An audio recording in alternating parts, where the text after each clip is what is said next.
Hello, everybody. I'm Paul Beckwith.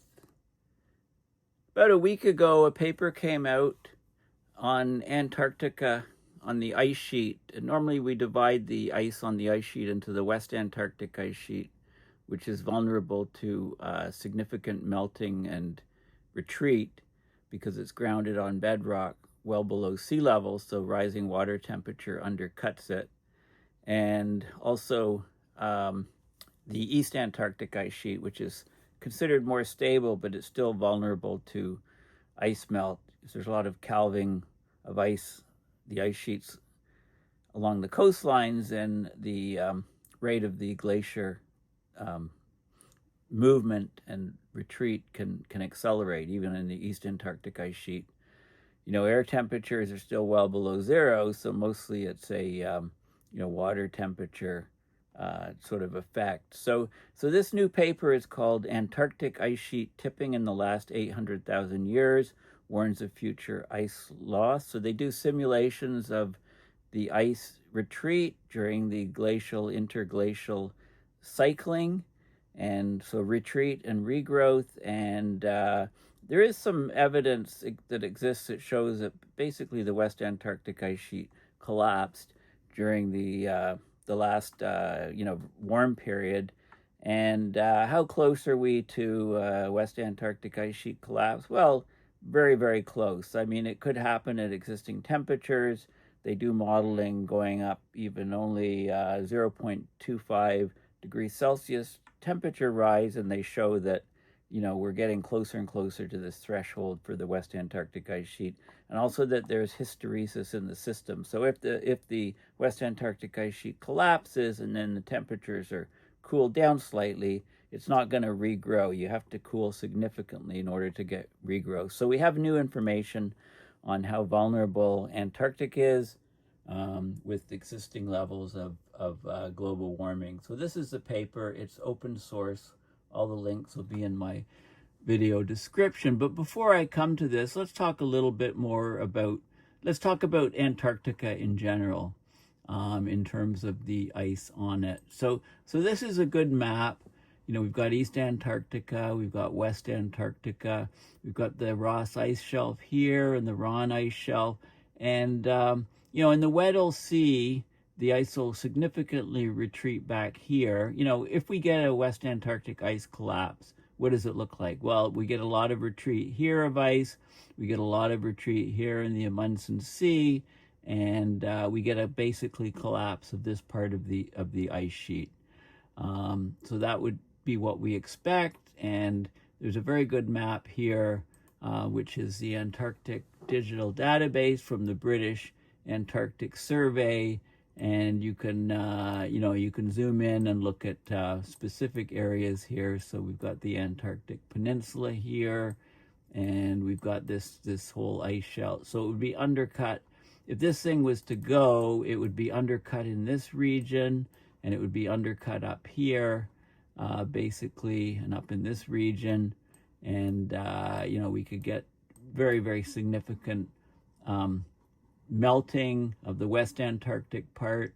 That would lead to 4 or 5 meters of sea level rise fairly quickly. So we can look at what happens throughout the last 800,000 years with Antarctica. But before then, let's have a look at the long-term history of the Antarctic ice sheet. So how long has it been there?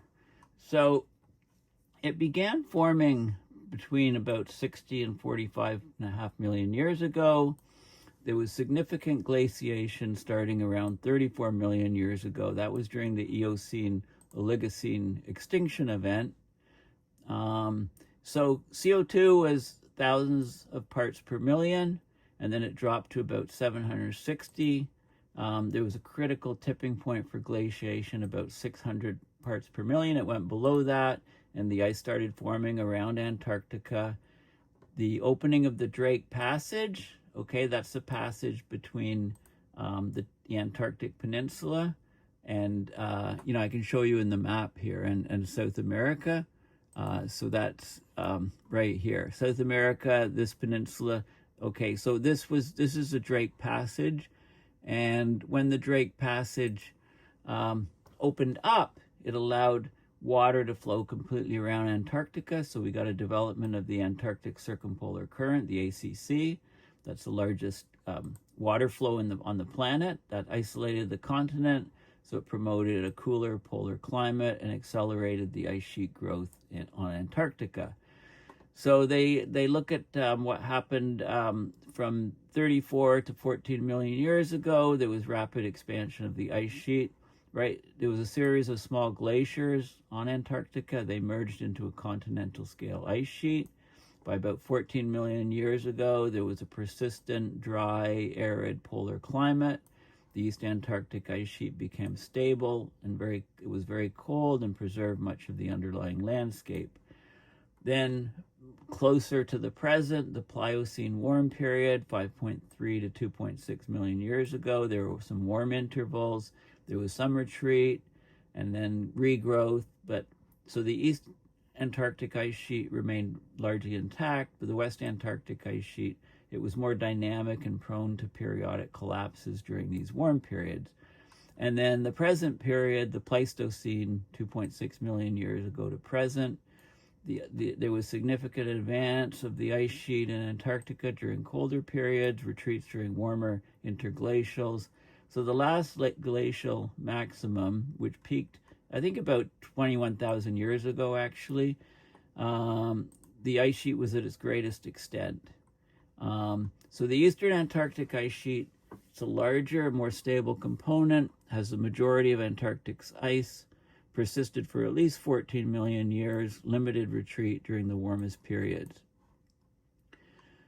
Okay, the West Antarctic Ice Sheet, smaller, more vulnerable to climate change, grounded well below sea level, on bedrock well below sea level, so there's been partial collapse during warm periods and interglacials.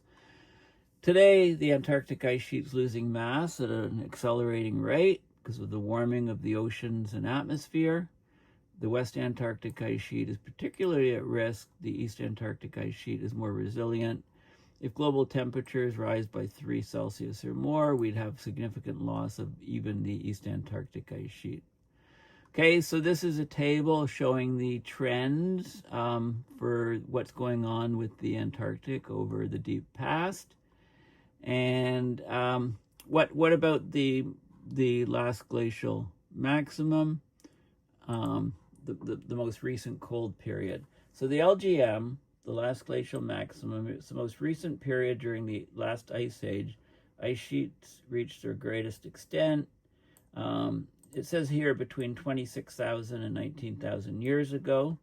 Exact dates depending on the region. So up to 8% of the Earth's surface was covered in ice. There were massive ice sheets over North America, the Laurentide Ice Sheet, the Cordilleran and the Greenland Ice Sheets. There was massive ice over Northern Europe, the Scandinavian Ice Sheet, British Isles Ice Sheets. Parts of Asia and Siberia were also covered. Glaciers advanced in the Andes. So the Antarctic Ice Sheet covered the entire continent of Antarctica. Mountain glaciers expanded glacially. Sea level was much lower. Sea level was about 120 to 130 meters, or about 400 feet lower than today. So that exposed vast areas of continental shelves around the existing continents, and there were land bridges like Beringia, which connects Asia and North America. Okay, that land bridge in the north was there because of much lower sea level rise. There was another land bridge joining Australia, Tasmania, and New Guinea. So these land bridges allowed for human migration, animal migration. During the last glacial maximum, global temperatures were significantly cooler. Tropical sea surface temperatures were 3 to 5 Celsius lower than present. Atmospheric CO2, went down to 180 parts per million lower. It was something like around 200 parts per million or so. Large deserts expanded because it was dry.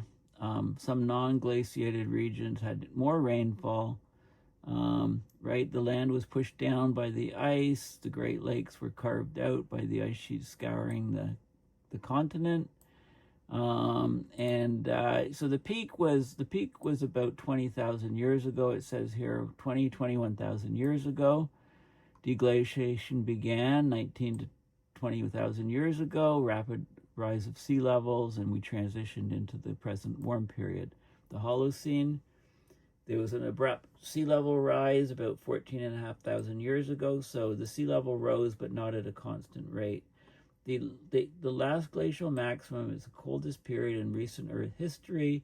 It marked the peak of the last of 5 major glaciations within the past 450,000 years. Okay, so interesting details. Okay, so with that in mind, we come to the present day and what's going on with the Antarctic ice sheet. So this paper just came out end of May, early June, so just over a week or so ago. And it's arguing that ice loss from Antarctica's vast reservoir of ice, freshwater reservoir, could threaten coastal communities and the global economy if the ice volume decreased just by a few percent. Now, we've only got observed data for the last 40 years, so it's hard to interpret the context of an ice sheet with a response time of scales of centuries to millennia. So to get a long-term perspective, they look at the transient or rapid changes in the ice sheet and the equilibrium situation. They use something they call the parallel ice sheet model to simulate the Antarctic ice sheet response to the glacial, interglacial warming and cooling cycles over the last 800,000 years. They find that there's hysteresis. So if you warm the ice sheet, West Antarctic Ice Sheet collapses, and then go back to a cooling period, the ice doesn't reform right away. You have to drop significantly in temperature to get a reforming. So there's a hysteresis, there's these tipping points that you can cross where the ice sheet just vanishes. So they find that the West Antarctic Ice Sheet collapse contributes over 4 meters of sea level rise in equilibrium ice sheet states with little 0.25 Celsius or even no ocean warming above present. So we may actually have already crossed the threshold for losing the West Antarctic ice sheet, and certainly continued temperature rise, even as little as 0.25 Celsius, we're going to get a collapse and 4 or 5 meters of sea level rise. So we're in an overshoot situation. And that supports recent studies that have come out on Antarctica that warn of substantial irreversible ice loss with little or no further climate warming. So let's have a look at the results of this paper. Okay, so there's lots of details. This is open source. So they run the models on looking at transient changes, equilibrium of the Antarctic ice sheet over the last 800,000 years, which is 8 glacial cycles, and to try to figure out, what's the risk today of a collapse. So this is just some of the data. This is the air temperature anomaly going back to 800,000 years ago to present up here, and you can see the interglacials, the warm periods, the cold periods, and so on. And you can see, where we're at today, basically this line here. Okay, so there's peaks and valleys. There's abrupt changes over time. This is the ocean temperature anomaly. It's a bit moderated. These two track very closely, of course. And then global mean sea level anomaly. Here's where we are, present day. And then the sea ice level equivalent volume, and different data points showing different anomalies at various points, etc. Okay, so they run the model. Lots of they have lots of these curves. They look at the different. They analyze the time series of data for the different MISs, the marine isotope stages. Okay, they're all labeled up here. Just a way to label the time marine isotope stage 19, 18, up to present day 1. And so they look at the different transitions in detail. and they see that there's hysteresis. There's sort of thresholds. There's a threshold for Western Antarctic Ice Sheet recovering, like reforming ice, a threshold for deglaciation. There's a big gap here. So if we cross the gap and we get deglaciation, we can't just drop down to medium temperatures and expect the Western Antarctic Ice Sheet to reform. Temperature has to go significantly lower. So there's these sort of hysteresis. Moving one way, you get a certain response. Moving the other way, you don't track the same line. You get this lag in the system. Lots of those plots. This is a good way to show it. This is at present day temperatures, ocean temperatures. This is relative to today. And you can see Antarctica here. If the ocean warms, we can lose a lot of these ice sheets here. The ocean cools, we get a regrowth of these ice sheets. This is a transient condition, and then equilibrium states. It looks similar. If we have slightly higher temperatures, ocean temperatures 0.25 Celsius, and the modeling shows that we can actually get in an equilibrium state, we can get a collapse of the West Antarctic Ice Sheet. And this is what Antarctica would kind of look like. This is the retreat phase with ocean warming. And then if you cool down the ocean again, you get some regrowth of ice, but you're not going to get back to the West Antarctic Ice Sheet situation. You'd have to drop the temperature significantly.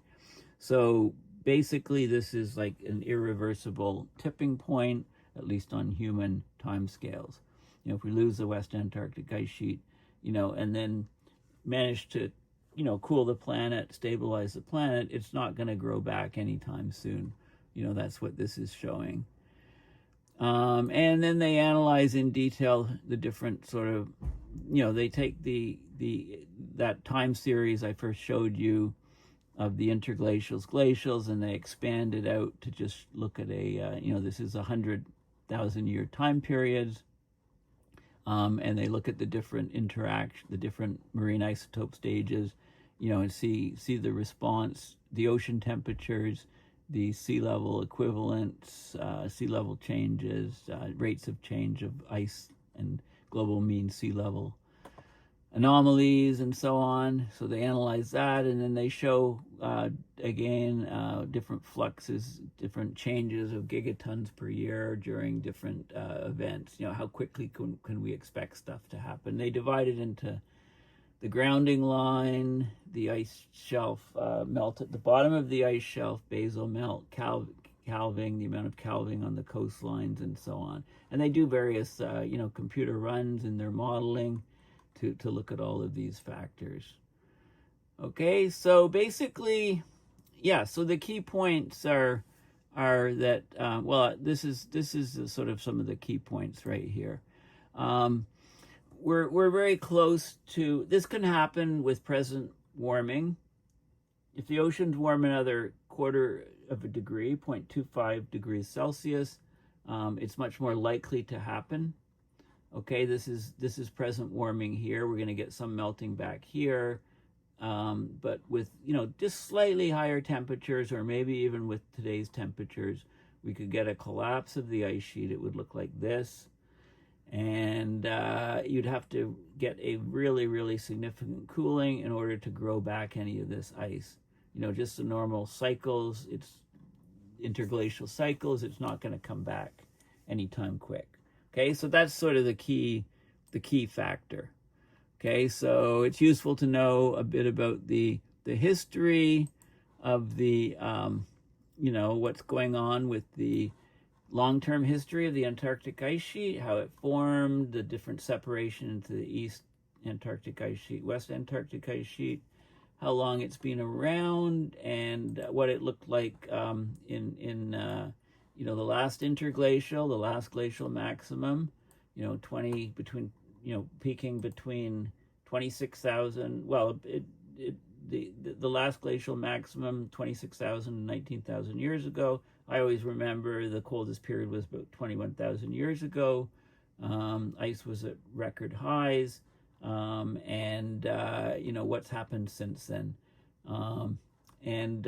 Yeah, so you can kind of, put what's going on today in the context of the